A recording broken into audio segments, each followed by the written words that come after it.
सूर्य उगवल्याशिवाय दिवस सुरू होत नाही, तसं गुरु आशीर्वादाशिवाय शिष्याची वाटचाल सुरू होत नाही.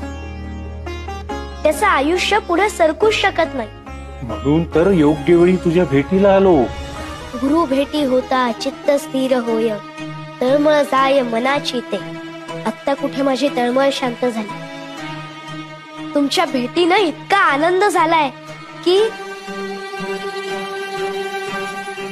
स्वामी, मी जरी महादेवाचा अवतार असलो तरी मी मनुष्य रूपात अवतार घेतलाय. मनुष्य रूपात आल्यावर देवालाही गुरु करावा लागतो.